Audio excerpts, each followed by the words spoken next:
우리 인간은 태어날 때부터 이게 부모나 가족 그리고 이웃들의 이 충분한 사랑과 또 보살핌 그리고 관심과 그 인정들을 필요로 한다고 하죠.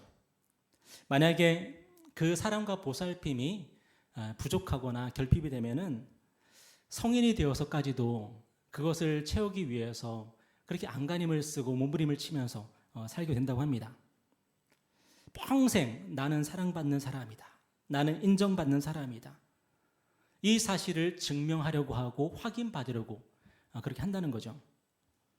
또 나는 사랑받고 있고 또 나는 인정받고 있다는 그 느낌을 얻기 위해서 다른 사람에게 집착하기도 하고 또 어떤 대상에게 집착하기도 한다고 해요. 그래서 중독에 빠지기도 하는 거죠. 혹 전혀 그렇지 않은 사람들도 우리 주변에 있을 수 있어요. 마치 그 슬램덩크에 나오는 서태웅 같은 사람.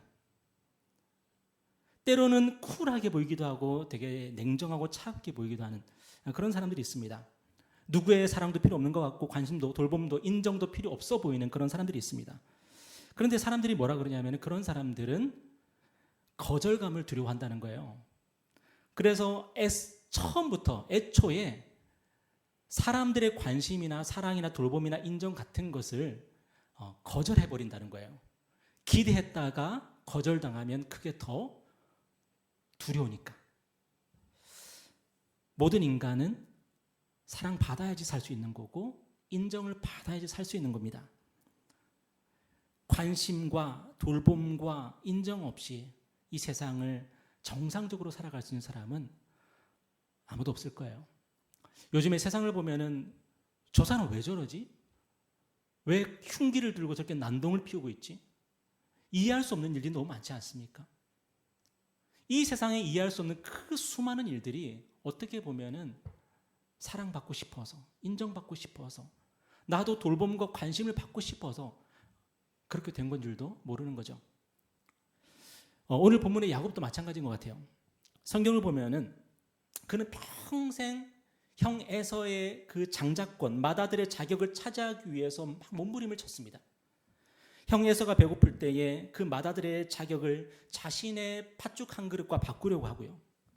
또 아버지 이삭이 에서와 야곱을 축복하는 날에 노안으로 앞을 잘 볼 수 없는 아버지를 속이고 또 형을 속여가지고 자기가 에서인 것처럼 꾸며가지고 맏아들의 축복을 받아내고야 말죠. 여러분, 이게 정상입니까? 왜 야곱은 이런 비정상적인 삶을 살았을까요? 왜 야곱은 야곱으로 살면 되는데 자기 자신으로 살면 되는데 성경을 보면은 어머니 리브가가 야곱을 굉장히 사랑했던 것 같아요. 어머니의 사랑받고 또 아버지의 관심과 인정을 받으면서 자기의 분수에 맞게 그렇게 살면 되는데 왜 그는 계속 에서를 쳐다보고 있었을까요? 형이 뭐 하고 있나? 형이 아버지랑 무슨 얘기하고 있나? 혹시라도 어머니의 관심과 사랑을 이 형이 나한테 뺏어갈 건 아닌가? 야곱 당시에는 이 맏아들과 맏아들이 아닌 사람들 간의 구별이 확실했습니다. 맏아들은 다른 형제들의 2배나 되는 유산을, 아버지의 유산을 상속을 받았고요. 맏아들이 받는 이 사랑과 보살핌 그리고 관심과 인정은 다른 형제들하고는 완전히 달랐겠죠. 또 성경을 보면은 아버지 이삭은 에서를 무척 좋아했던 것 같아요. 에서의 직업이 뭐였죠? 사냥꾼이었죠. 에서는 털도 많고 목소리도 걸걸하고 남자답고 힘도 세고 싸움도 잘하고 아주 늠름한 모습의 그런 사람이었던 것 같아요. 그래서 아버지 이삭의 이 마음이 자꾸만 에서에게 기울어가고 야곱이 그걸 못 느꼈을까요? 나도 아버지의 관심을 받고 싶고 사랑을 받고 싶고 인정을 받고 싶은데 근데 아버지가 에서를 대하는 그 표정과 자기를 대하는 표정이 다르다는 걸 못 느꼈을까요? 게다가 이 두 사람이 나이가 같아요, 달라요? 똑같아요. 쌍둥이에요. 쌍둥이임에도 불구하고 간발의 차이로 태어난 쌍둥이임에도 불구하고 아버지가 에서를 더 많이 봐주는 것 같아요. 그래서 야곱은 마음 가운데 내가 야곱이 아니라 에서였으면 좋겠다. 에서처럼 나도 살아봤으면 좋겠다. 그래서 아버지의 인정을 받고 싶다. 그런 마음이 이 야곱의 마음을 가득 채우고 있었던 거죠. 평생. 여러분, 아무리 다른 사람의 삶이 좋아 보이고 부러워 보여도 그 사람처럼 되려고 하고 그 사람처럼 살아가려고 하려는 게 과연 지혜로운 걸까요? 과연 현명한 걸까요? 과연 옳은 걸까요? 여러분, 권투 선수 중에서 마이크 타이슨이라는 권투 선수가 있지 않습니까?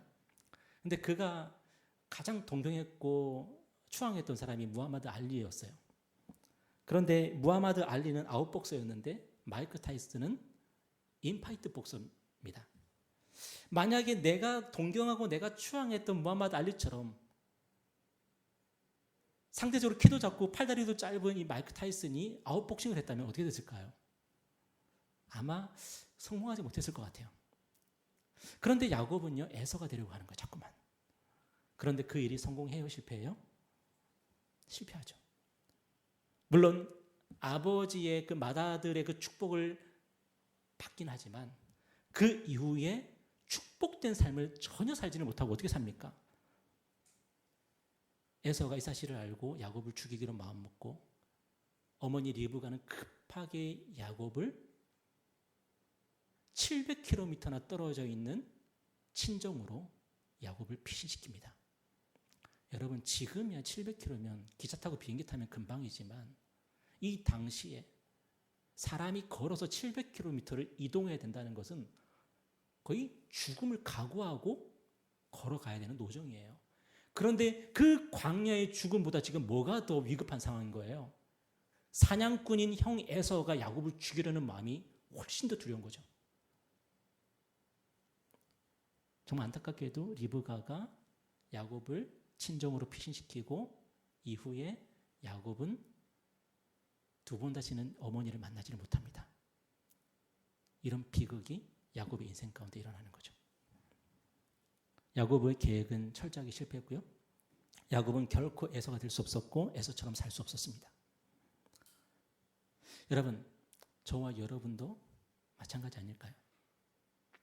혹시라도 전병규가 전병규처럼 살지 못하고 전병규가 다른 어떤 유명한 목사님처럼 살고 있다면 저는 제 인생은 나락으로 떨어질지도 모르죠. 그런데 오늘 본문을 보면은 그렇게 깨지고 망가진 야곱의 삶이 어떻게 회복이 되고 어떻게 야곱이 다시 일어설 수 있는지를 잘 보여주고 있는데 오늘 10절에 보면은 야곱이 브엘세바에서 떠나 하란으로 향하여 가더니 한 곳에 이르러는 해가 진지라 거기서 유숙하려고 그곳에 한 돌을 가져다가 베개로 삼고 거기에 누워 자더니. 여러분, 오늘 본문의 야곱이 지금 브엘세바라고 하는 곳, 브엘세바가 어디냐면은 이스라엘의 가장 남쪽이 브엘세바입니다. 그래서 성경을 보면은 다한에서 브엘세바까지, 다한에서 브엘세바까지. 제 학부 때 제 선배였던 분이 93학번 선배가 있는데 그분이 지금 선교사의 삶을 살고 계신데 그분이 지금 브엘세바에 살고 계세요. 그래서 이렇게 페이스북에 글을 올리면은 이거 브엘세바는 어쩌고 저쩌고 이렇게 글을 써요. 얼마나 부러운지 모르겠어요. 야, 이분은 야곱의 동네, 야곱의 고향 브엘세바에 살고 있구나. 네, 한번 가보고 싶어요. 근데 이 브엘세바에서 아까 우리 성경 공부 시간에 배웠던 하란까지, 네, 바단 아람까지 그는 700km의 여정을 지금 걸어가고 있습니다. 야곱은 도망자고 피난민입니다. 게다가 야곱은 광야의 길을 걷고 있었고 이제 해까지 져가지고 밤이 찾아왔습니다. 여러분, 숙소가 있습니까? 없습니다. 베개가 있습니까? 이불이 있습니까? 아무것도 없습니다. 이제 야곱이 뭐 하면 되죠? 적당한 돌을 찾아가지고 베개로 삼고 거기서 잠을 청하는 거예요. 아마 옆에는 자그마한 모닥불이 피워져 있었겠죠. 그런데 오늘 본문을 보면 이런 야곱에게 어떤 일이 일어나냐면 이 도망자 야곱, 광야에서 홀로 어두운 밤을 맞이하고 있는 이 야곱, 그가요 거기서 하나님을 만납니다. 여러분, 만약에 야곱처럼 광야에서 홀로 어두운 밤을 맞이하고 돌로 베개를 삼아서 잠을 청하고 있을 때에 하나님이 여러분을 만나 주신다면 여러분은 그렇게 하시겠습니까? 우리는 자원해서 하기 힘들어요. 그래서 어쩔 수 없이 그런 일들이 일어나게 되는 거죠, 우리 인생 가운데.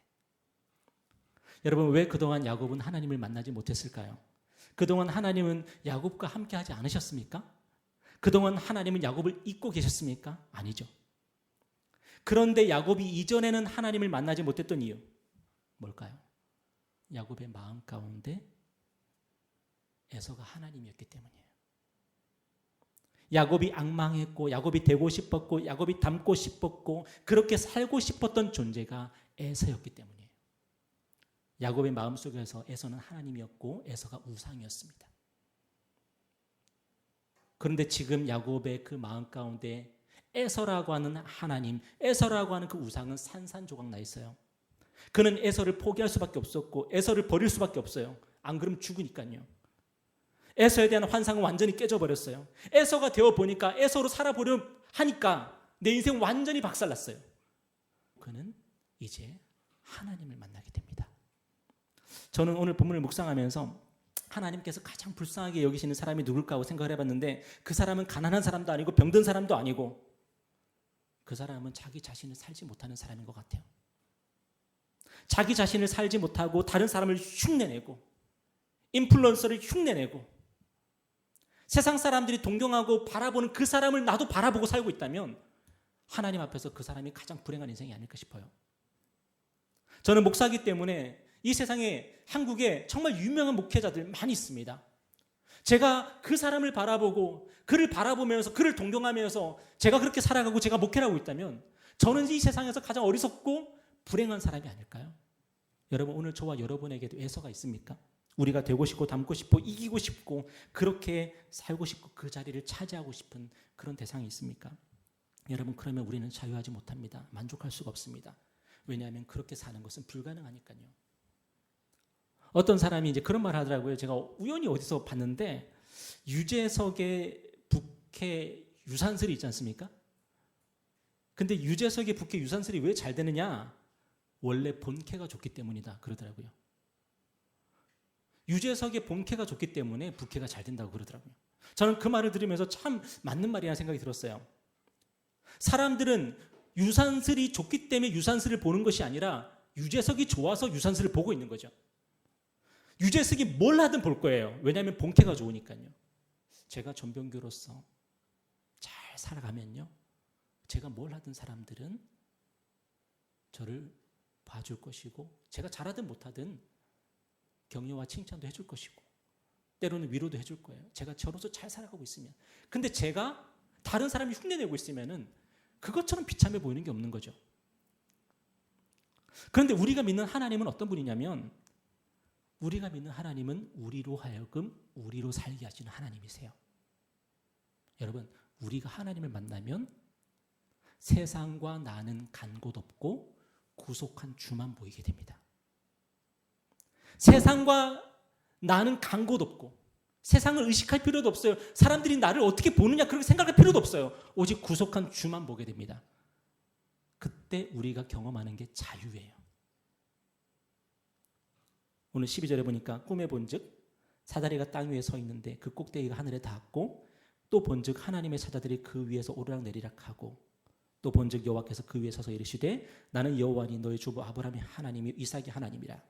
네가 누워있는 땅을 내가 너와 내 자손에게 주리니. 여러분 오늘 본문에서 하나님이 야곱에게 뭐라고 말씀하세요? 오늘 우리가 본문에서 주목해야 단어가 있는데 그게 뭐냐면 주린이에요. 주린이. 내가 너에게 주겠다. 이전에 야곱이 자기 이름처럼 야곱의 이름 뜻이 뭐예요? 발꿈치를 잡는 자, 속이는 자, 사기꾼이라는 뜻이잖아요. 자기 이름처럼 아버지와 형을 속이고 복을 가로채면서 살았던 이유가 뭡니까? 그렇게 살지 않으면은 내가 성공할 수 없을 거라는 불안감 때문이거든요. 야곱이 비정상적인 행동을 하는 이유는 뭐냐면 그 비정상적인 행동을 해야만이 내가 성공할 수 있고 행복할 수 있다고 하는 환상과 착각에 빠져 있는 거거든요. 이 세상의 모든 사람들이 왜 비정상적인 행동을 하냐면은 그렇게 하지 않으면은 사람들이 맛보는 성공과 행복을 나는 누리지 못할 거라고 하는 그 환상과 착각에 빠졌기 때문이거든요. 그런데 하나님은 야곱에게 뭐라고 말씀하세요? 나는 너희 할아버지 아브라함의 하나님이고 나는 너희 아버지 이삭의 하나님이다. 그렇게 말씀하세요. 여러분 무슨 뜻이에요? 왜 하나님은 나는 천지를 창조한 하나님이야 그렇게 말씀하지 않고 왜 나는 아브라함의 하나님이고 나는 이삭의 하나님이라 그랬을까요? 성경을 보면요. 아브라함 누가 키웠어요? 하나님이 키우셨어요. 이삭 누가 키우셨어요? 하나님이 키우셨어요. 우리 아까 성경 공부 시간에 다 배웠잖아요. 그들이 잘나서 아브라함이 된 게 아니고 그들이 잘나서 이삭이 된 게 아니에요. 하나님께서 아브라함을 믿음으로 의롭다 하셨기 때문에 아브라함이 되는 거고, 하나님이 아브라함의 독자 아들인 이삭을 아브라함의 아들로 보셨기 때문에, 그 언약을 보셨기 때문에, 그의 아들로 보시고 언약을 보셨기 때문에 하나님이 아브라함의 그 모든 복을 이삭에게 부어줄 수 있었던 거예요. 한마디로 말해서 지금 하나님이 야곱에게 뭐라고 말씀하시냐면 아브라함도 이삭도 다 내가 키웠다는 거예요. 내가 키웠다는 거예요. 나중에 성경을 보면 하나님께서 야곱에게 이스라엘이라는 이름을 주시죠. 여러분, 그게 뭡니까? 내가 너를 키우겠다는 거예요. 아브라함을 내가 키웠듯이, 아브라함의 원래 이름이 아브라함이잖아요. 그런데 하나님이 아브라함이라고 이름을 주시면서 하나님이 키우셨어요. 이삭, 하나님이 그 이름 지어주셨어요. 태어날 때부터. 야곱, 하나님이 너는 야곱이 아니라 이스라엘이야. 하나님이 키우시겠다는 거예요. 여러분, 하나님이 저와 여러분을 키우실 수 있습니다. 아니요, 그리스도 예수 안에서 이미 우리를 키우고 계십니다. 우리가 모를 뿐이죠. 오늘 저와 여러분 안에 있는 이 불안함과 이 초조함이 무엇 때문일까요? 내 삶을 내가 만들어내야 된다라고 하는 강박. 하나님이 하실 그 일을 내가 해야 된다는 그 강박. 그 강박 때문에 우리는 불안하고 초조해요. 여러분의 인생 여러분이 책임져야 될 것 같거든요. 여러분의 삶 여러분이 만들어내야 될 것 같거든요. 그런데 세상 사람들은 그게 당연할지 몰라도 하나님의 백성들의 인생은 그게 아니에요. 하나님의 백성들은 하나님께서 키우세요. 하나님이 이름 지어주시는 거예요. 여러분, 저와 여러분의 이름 뭘까요? 저와 여러분에게 새로 주신 이름이 있는데 그 이름이 뭐냐면 예수입니다. 예수. 제가 몇 주에 걸쳐서 여러분에게 말씀드립니다. 구주와 함께 나 죽었으니 구주와 함께 나 살았도다. 이게 뭐냐면 우리의 이름표 뗐어요. 이제 우리 이름표 뗐고 우리의 이름에 예수라는 이름이 붙었어요. 그리스도인, 예수쟁입니다. 우리는. 하나님이 우리의 이름표를 예수로 보십니다. 그래서 우리를 예수 닮게 하시는 거고 예수 안에서 우리를 살게 하시는 거예요. 오늘 15절 한번 읽어볼까요? 자, 시작. 내가 너와 함께 있어 내가 어디로 가든지 너를 지키며 너를 이끌어 이 땅으로 돌아오게 할지라. 내가 내게 허락한 것을 다 이루기까지 너를 떠나지 아니하리라. 하나님이 복이십니다. 그리고 하나님이 하나님을 만나는 자들에게 하나님께서 복을 주십니다. 그리고 하나님이 야곱을 뭐라고 말씀하세요? 야곱을 지키시고 야곱에게 허락한 것을 다 이루겠다고 말씀하세요. 그때까지 야곱을 떠나지 않겠다고 말씀하세요. 여러분, 성경을 보면은 이런 하나님의 계획이 지금 만들어졌습니까? 오늘 본문에서 만들어졌습니까? 아니에요. 야곱이 어머니 뱃속에 있을 때부터 하나님께서 정하신 거예요. 창세기 25장에 보면은 여호와께서 그에게 이르실 때 두 국민이 내 태중에 있구나. 두 민족이 내 복중에서부터 나누이리라. 이 족속이 저 족속보다 강하겠고 큰 자가 어린 자를 섬기리라. 여러분, 야곱이 어머니 뱃속에 있을 때부터 하나님께서 뭐라고 약속하셨냐면은 형이 당연히 동생을 다스리고 동생이 형에게 당연히 복종해야 되는데 나는 그렇게 하지 않을 거야. 나는 동생이 형을 다스리게 할 거고 형이 동생에게 복종하게 할 거야. 하나님께서 그렇게 계획을 세우셨어요. 여러분, 야곱이 이 사실을 알았을까요? 몰랐을까요? 허구한 날 들었을 거예요. 그런데 문제는 뭐냐면 야곱이 이 사실을 못 믿는 거예요. 하나님의 계획과 하나님의 뜻을 믿지를 못하는 거예요. 그러니까 자기 방법대로 그것을 이루려고 하는 거예요. 하나님이 이루실 텐데. 여러분, 가끔 골키퍼가 무리하게 공격에 가담했다가 자기 골대를 비워두는 바람에 골을 먹는 그런 장면들을 보지 않습니까? 여러분, 우리가 오버하는 이유가 뭐예요? 우리가 오버하고 나면 꼭 집에 가서 이불킥하죠. 왜요? 내가 그렇게 초조했다는 거예요. 내가 그만큼 불안했다는 거예요. 내가 그만큼 조급했다는 거예요. 하나님께서 우리 인생을 하나님의 선물로 주실 텐데 우리가 하나님을 따르고 하나님 안에서 살아가고 우리가 예수쟁이로 그리스도인으로 우리가 그렇게 살아가면 우리가 굳이 오버하지 않아도 우리가 수단과 방법을 가리지 않고 살아가지 않아도 하나님이 우리 인생을 하나님의 선물로 주실 텐데 우리는 그 하나님을 믿지 못하니까 오보하고 집에 가서 이불킥을 합니다. 시편 62편에 보니까 시편 기자가 이렇게 고백을 하죠. 우리 한번 다 같이 한번 읽어볼까요? 자, 시작. 나의 영혼이 잠잠히 하나님만 바라며 나의 구원이 그에게서 나오는도다. 성경은 우리의 구원이 어디서 나온다고 말씀하고 있습니까? 하나님에게서 우리의 구원이 온다는 거예요. 우리가 우리의 구원을 만들어내는 것이 아니라 하나님께서 나를 구원하신다는 거예요. 그러면은 우리가 인생을 어떻게 사는 게 가장 현명한 거예요? 하나님께서 우리를 구원하실 수 있도록 하나님의 구원을 기다리고 하나님의 구원에 응답하는 삶을 우리가 사는 것, 그것이 가장 현명한 거죠. 여러분, 왜 기도합니까? 왜 성도님들이 기도합니까? 왜 예수 믿는 사람들이 기도합니까? 뭐 하니까요? 하나님의 구원을 기다리는 거예요. 왜 성경을 읽고 있습니까? 왜 예배합니까? 잠잠히 하나님을 바라보고 있는 거예요. 하나님이 나를 구원하실 것을 기다리는 거죠. 여러분, 우리가 왜 기도하지 못하지요? 왜 기도하는 그 시간이 그렇게 아깝게 느껴지지요?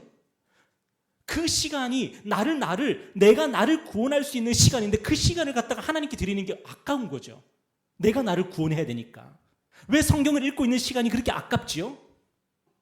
이 세상의 수많은 지식들을 내가 더 많이 가지고 있어야지 내가 나를 구원할 수 있는데, 차라리 그 시간에 SNS를 더 보고 내가 세상의 책을 더 봐서 내 지식을 쌓고 내 인간적인 능력치를 길러야지 된다고 생각하니까 성경을 보는 시간이 그렇게 아까운 거예요.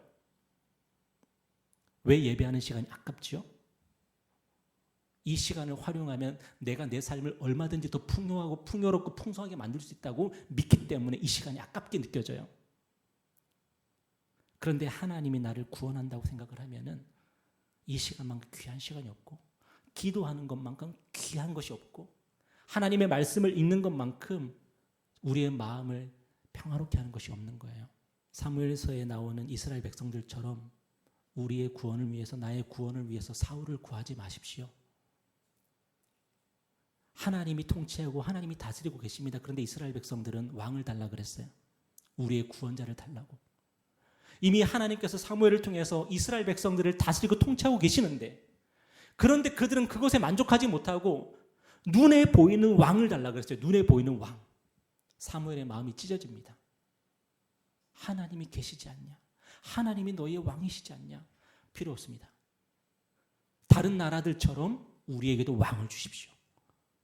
여러분, 그래서 사울이 왕으로 선택이 되는데, 여러분, 사울이 다스리는 나라가 어떤 나라가 됩니까? 사울은 자신의 이름을 위해서 살아가고, 자신의 명예와 자신의 영광을 위해서 일하고, 자기보다 더 뛰어난 다윗이 나타나니까 그를 질투하고 시기하고 그를 죽이려고 하고, 거의 정신분열적인 그런 삶을 살다가 블레셋과의 전투에서 패배하니까 어떻게 돼요?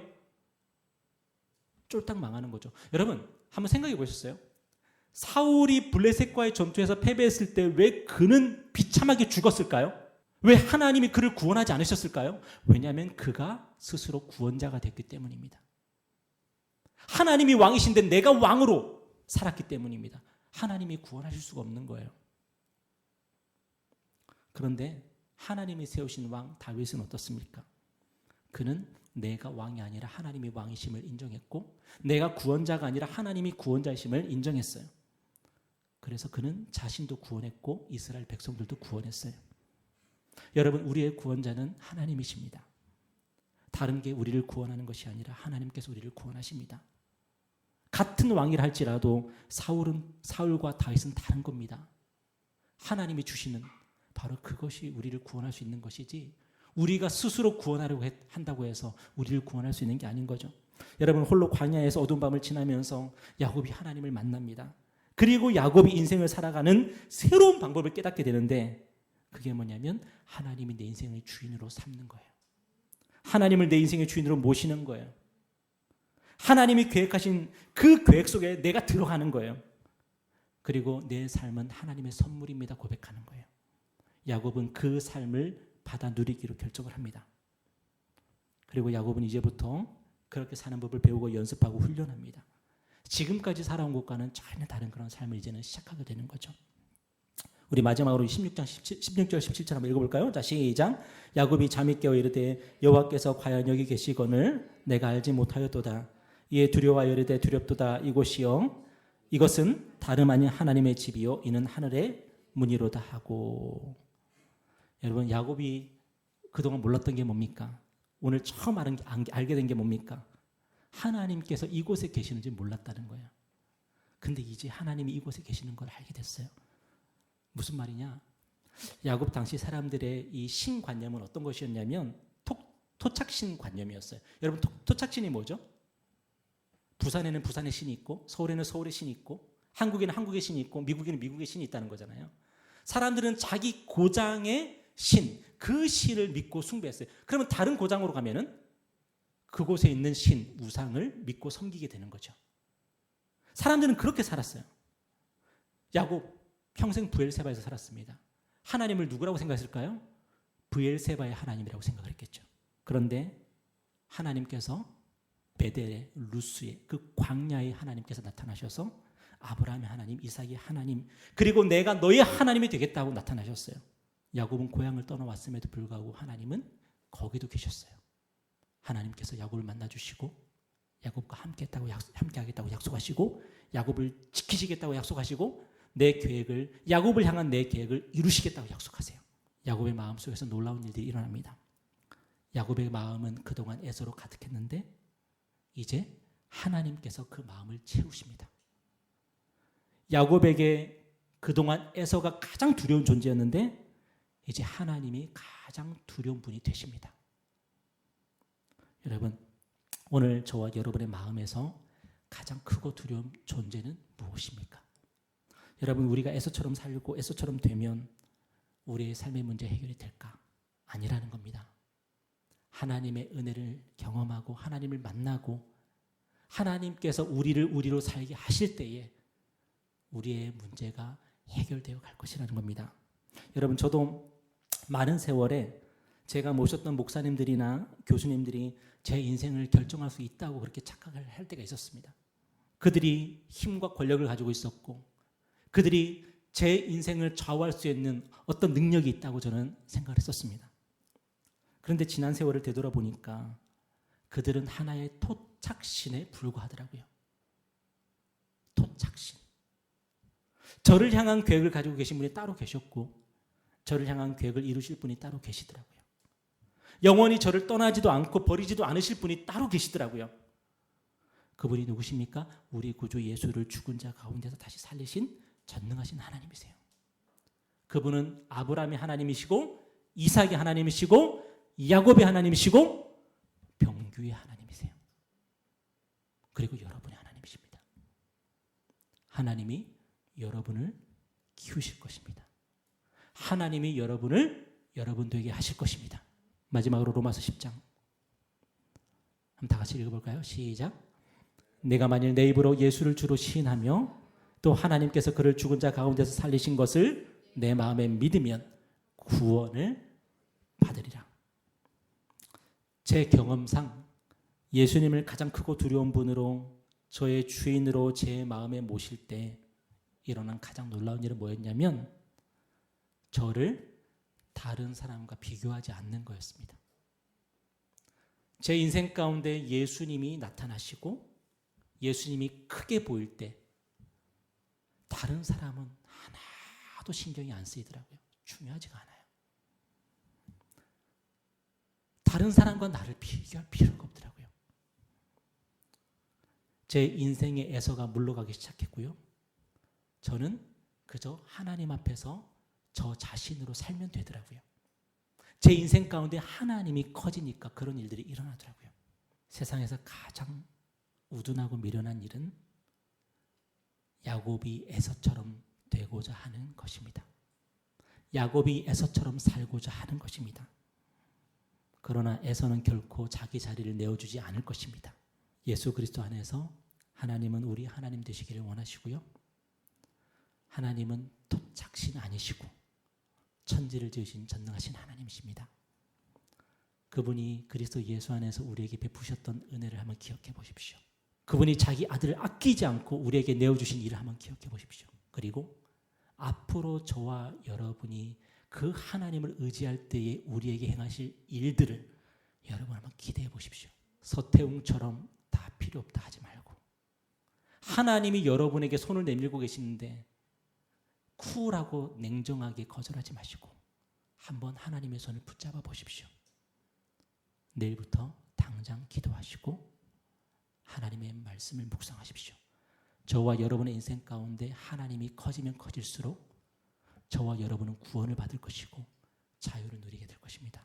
예수로 나의 구주 삼고 성령과 피로써 거듭나니 이 세상에서 내 영혼이 하늘의 영광 누리도다. 온전히 주께 맡긴 내 영, 사랑의 음성을 듣는 중에 천사들 왕래하는 것과 하늘의 영광 보리로다. 이것이 나의 간증이요, 이것이 나의 찬송일세. 나 사는 동안 끊임없이 그 주를 찬송하리로다. 주 안에 기쁨 누림으로 마음의 풍랑이 잔잔하니 세상과 나는 간 곳 없고 구속한 주만 보이도다. 이것이 나의 간증이요, 이것이 나의 찬송일세. 나 사는 동안 끊임없이 그 주를 찬송하리로다. 이것이 나의 간증이요, 이것이 나의 찬송일세. 나 사는 동안 끊임없이 그 주를 찬송하리로다. 이것이 나의 간증이요, 이것이 나의 찬송일세. 나 사는 동안 끊임없이 그 주를 찬송하리로다.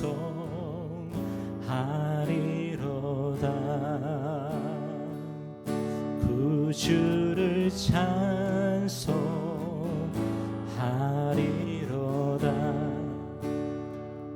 그 주를 찬송